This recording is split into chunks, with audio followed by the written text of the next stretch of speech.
السلام عليكم ورحمة الله وبركاته. وعليكم السلام. وعليكم السلام ورحمة الله وبركاته. حياكم الله شباب. بسم الله الرحمن الرحيم.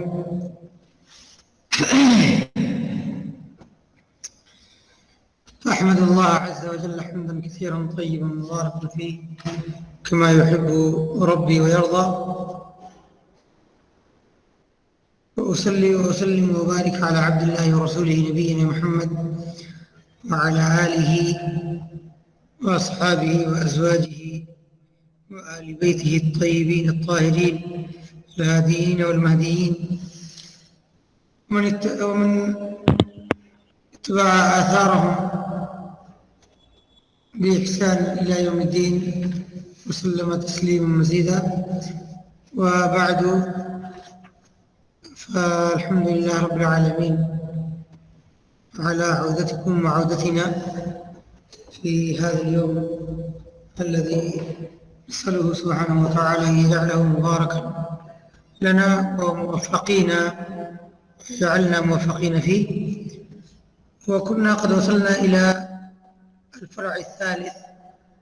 من الفروع المتعلقة بموضوعنا الموقوف وما إلى ذلك.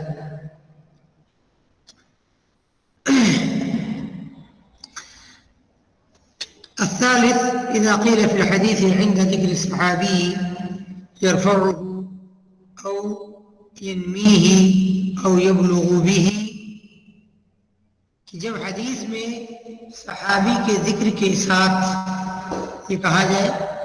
صحابی اس کو اوپر اٹھاتا ہے یا اس کی نسبت کرتا ہے یا یبلغ بھی پہنچاتا ہے، ترجمے کی ضرورت نہیں ہے، الفاظ عام طور سے استعمال ہوتے ہیں، تو یہ اصل میں ایک انداز ہے کہ حدیث میں پایا جاتا ہے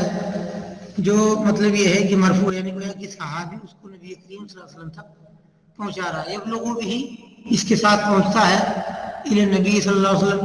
یرفع الی نبی صلی اللہ علیہ وسلم، یعنی گویا کہ دوسرے لفظوں میں یہ جو ہے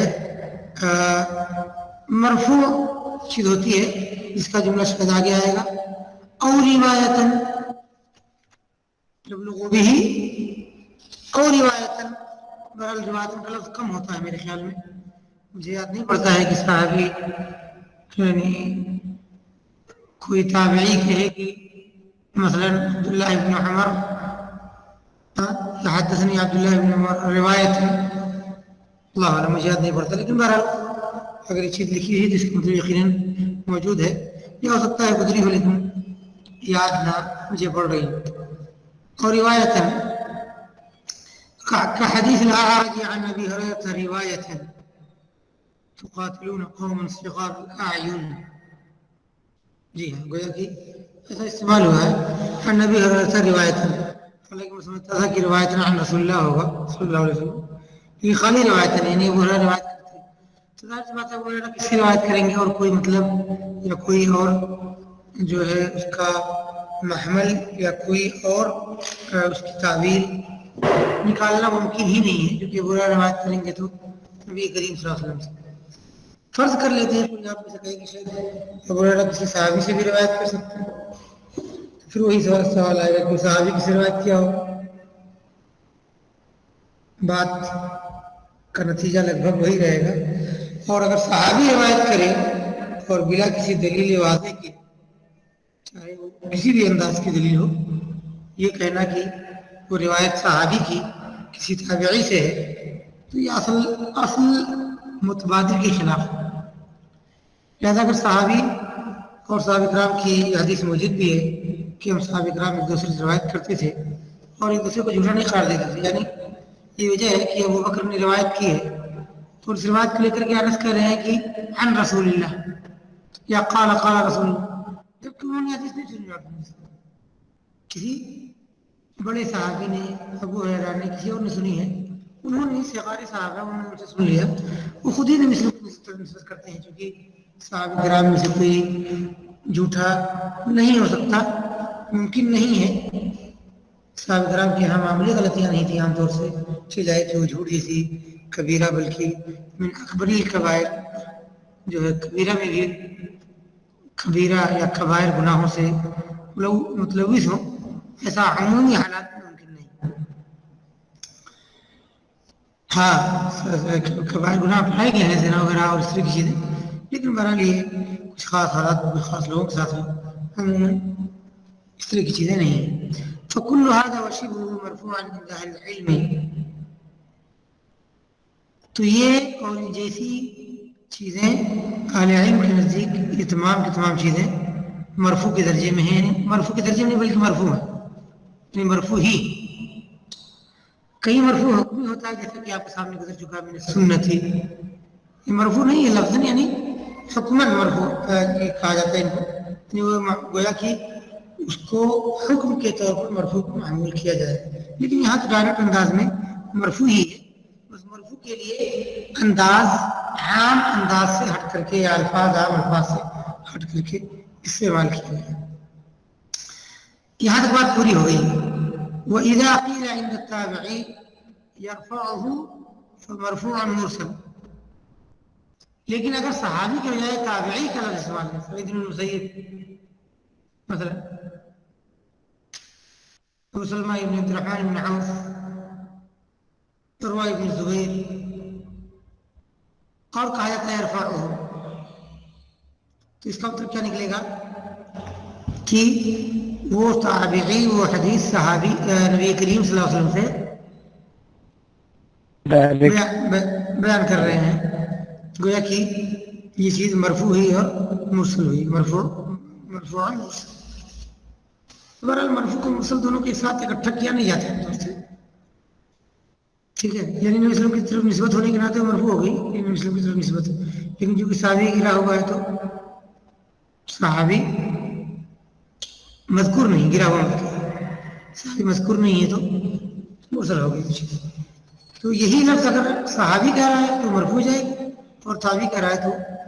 وہ چیز مرسل ہو جائے گی جو کہ مرفوع کی شکل میں یا نبی کریم صلی اللہ علیہ وسلم سے مرسل۔ وَأَمَّا قَوْلُ مَنْ قَالَ تفسیر الصحابی مرفوع، جہاں تک ان کی بات ہے جن لوگوں نے کہا کہ صحابی کی تفسیر مرفوع ہے، وذلك في تفسیر متعلق بسبب نزول آیت او نحوه، کہنے کہ اگر جہاں کچھ لوگوں نے علماء کرام نے یہ بھی کہا ہے کہ صحابی کی تفسیر بھی مرفوع ہے، یعنی کوئی آیت ہے اس کی تفسیر کر رہا ہے صحابی تو اس کو بھی مرفوع مانا جائے گا، تو یہ کہہ رہے ہیں کہ اگر اس کا تعلق سبب نزول سے ہے یا اس طرح کوئی اور چیز ہے، ٹھیک ہے، تو ایسی صورت میں اسے مرفوع مانا جائے گا۔ اور اس کے علاوہ دوسری چیزیں جو ہیں تفسیر کی، یعنی کسی لفظ کا معنی بیان کر رہا تھا اور سیاق ایسا کچھ نہیں ہے جس سے مرفوع کا معنی پیدا ہو یا سمجھا جائے۔ ابن عباس سے پوچھا کہ انہوں نے ایسا کہا، یا کسی اور صحابی، تو وہ موقوفی مانا جائے گا، گویا کہ وہ ان کے پاس عربی زبان اور نبی کریم صلی اللہ علیہ وسلم کی شاگردی میں رہ کر کے آپ کی تعلیمات اور اسی طرح سے نبی کریم صلی اللہ علیہ وسلم کی تعلیمات اور اللہ کی تعلیمات یعنی قرآن اور حدیث کی تعلیمات کا مزاج، ان کی روح، ان کی مقاصد، ان کے مقاصد، ان تمام چیزوں کو جو انہوں نے سمجھا ہے اس کی بنیاد پر لفظ سے بندھ کر کے عربی زبان کے حساب سے اگر کوئی شرح کی ہے تو ظاہر سی بات ہے کہ اس کو مرفوع کہنا جو ہے درست نہیں ہے، اس لیے انہوں نے کہا وغیرہ موقوف، اور اس کے علاوہ سبب نزول وغیرہ سے متعلق سبب نزول وغیرہ سے متعلق اگر وہ چیز نہیں ہے، اس طرح کی چیز ہے تو بہرحال اسے موقوف مانا جائے گا اور جو ہے مرفوع نہیں مانا جائے گا، جن کے اندر جو ہے رائے دخل نہیں ہے اور جن جو الفاظ یا جو چیزیں بتا رہی ہیں کہ صرف نبی کریم صلی اللہ علیہ وسلم سے ہو سکتی ہیں، اگر اس قبیل کی نہیں ہے تو ظاہر سی بات ہے موقوف مانی جائے گی۔ النوع الثامن، آٹھویں قسم، المقطوع، مقطوع وجمعه المقاطع والمقاطع، مقطوع کی جمع مقاطع والمقاطع ہے، وهو الموقوف على التابعي قولا له أو فعلا. کہنے کہ وہ روایت ہے جو تابعی پر قولا یا فعلا جو ہے موقوف ہو، یا وہ چیز جو تابعی کی طرف قولی یا فعلی انداز میں منسوب ہو. ٹھیک ہے، وہ الموقوف علی التابعی، اور وہ روایت ہے جو تابعی پر قول، اس کے قول کے طور پر یا اس کے فعل کے طور پر موقوف ہو، روکی گئی ہو، یعنی منسوب ہو بھی کہہ سکتے ہیں. مستعمل الشافعی، اور اس کو شافعی نے اور پھر طورانی نے منقطع کے معنی میں استعمال کیا. لہذا ان جگہوں پر اگر سبجیکٹو سوال ہے اور آپ سے سوال کیا جا رہا ہے کہ مقطوع کی تعریف کیجیے، تو آپ کو دونوں چیزیں ذکر کرنی ہوں.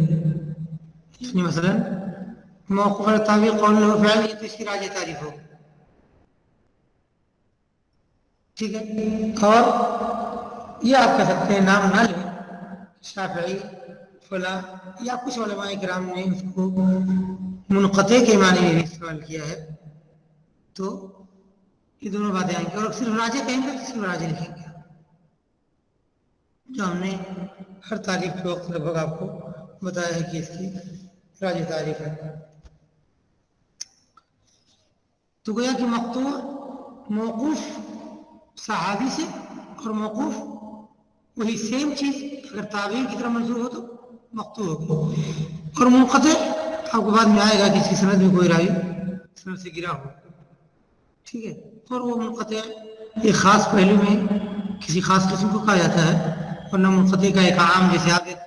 سنت کا لفظ کہتے ہیں، سنت موقدہ، غیر موقدہ، نفل مطلق، ذوات اسباب سب پر شامل ہوتے ہیں. لیکن آپ سنت کہیں کہتے ہیں تو اس کا مقصود آپ سنت موقدہ لیتے ہیں. تو ایسی ہی جو ہے ان مصطلحات کے ساتھ بھی ہے کہ مقطوع عام طور سے، خاص طور سے بعد کے آثار میں، بعد کے زمانوں میں، دور میں، یہ جو ہے مقطوع جو چیز تابع کی طرف منسوب ہو اس کی طرف کہا جاتا ہے. لیکن علماء کرام کے استخدام میں منقطع جو عام لفظ ہے، اور منقطع کی بہت ساری شکلیں ہو سکتی ہیں جن کے اپنے اپنے نام بھی ہیں، جیسا کہ میں نے بتایا، تو ان پر بھی کچھ لوگوں نے استعمال کیا. نام آپ شافعی اور طبرانی نہیں کہیں گے تو بھی چلے گا. یہاں تک کورس ہے، بہت آدمی چل جا رہے ہیں. کورس کہاں تک ہے؟ کورس جہاں تک ہے وہاں تک ہم کسی حال میں شاید پہنچ نہیں پائیں گے، ورنہ کورس تو بھی بہت دور تک ہے. ضعیف کی بحث میں جی ہاں، متن سے بھی نہیں پہنچ پائیں گے. تو بتائیے کیا کریں؟ دورہ کرا دیں حدیث کی طرح؟ اپنی کوشش کر رہے ہیں. آپ کے لیے جو جن جگہوں پر مجھے لگا کہ حاشیے سے پڑھ کر کے کچھ تفصیلی پڑھنا چاہیے، وہاں نے تفصیلی بھی پڑھا تاکہ آپ کو سیوطی کی کتاب کا بھی اندازہ ہو جائے. اور جہاں پر ہم نے محسوس کیا کہ جو ہے صرف متن سے پڑھنا کافی ہے، وہاں پر متن سے پڑھ رہے ہیں. پوچھیں گے جہاں تک اللہ رب العالمین نے لکھا ہو، ویسی بھی گھنٹیاں کم ہے اس کی.